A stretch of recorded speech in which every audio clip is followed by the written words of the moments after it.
Hey,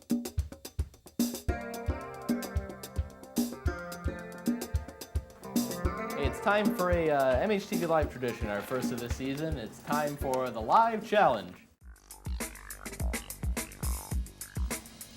All right, this one's going to be called Liars Club because we have a lot of liars on this stage. But before we meet the people who will be lying to your face, we want to meet the contestants who are going to be competing for the prizes we have on offer. And first one I'm talking to is named Morris.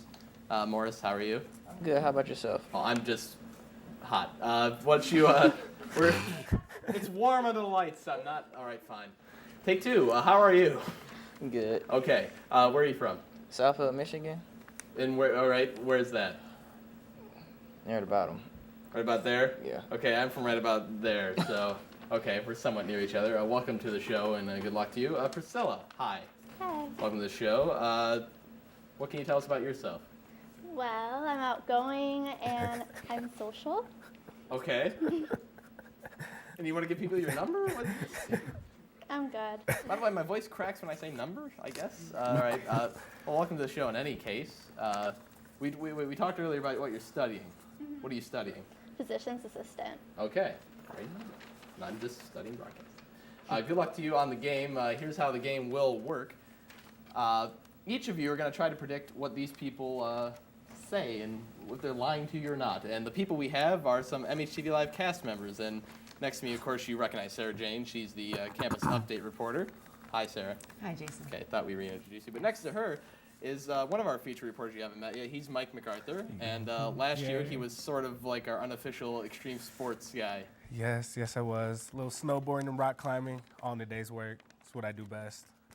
And he's apparently very humble. And next to him is Shelly Castowny. And Shelly, you had what two features last year? I did the powwow and the mock rock. That's what I covered last year. All right, well, I hope you have a lot more fun this year with us, too. I hope so. I'm really excited to see what I'm going to be doing this year.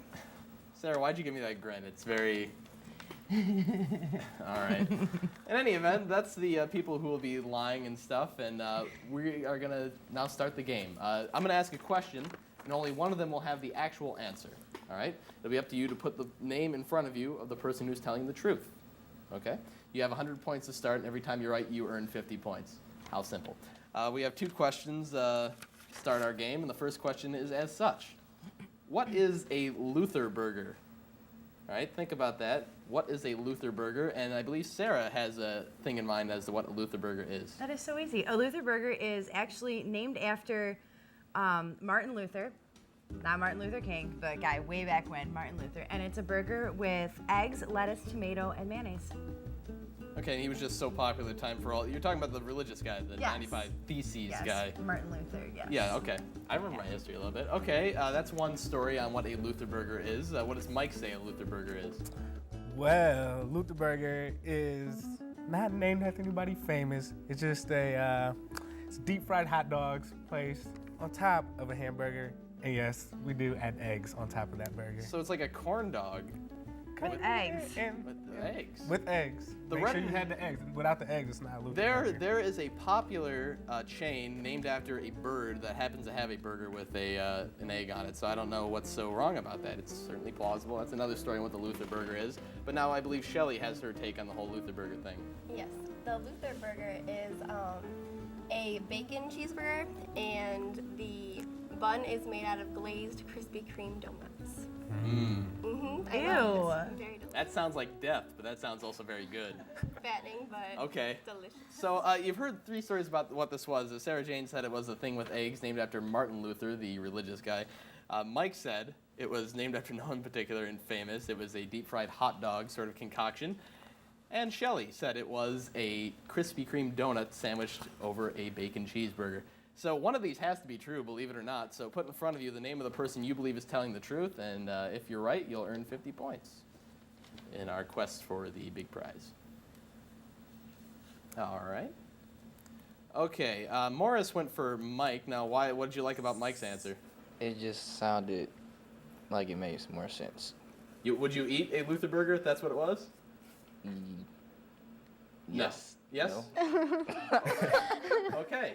You and the American public apparently agree. And Priscilla going for Sarah Jane. So we'll see which one of you is right about this. Let's see which one of our panelists was telling the truth about the Luther burger. Oh, Shelly. Shelly, nobody had a correct answer there. It is actually a bacon cheeseburger on a Krispy Kreme donut. I'm thinking about trying one now. I don't know. Maybe on a day where I don't feel like living anymore, I'll just. Was it named after anybody?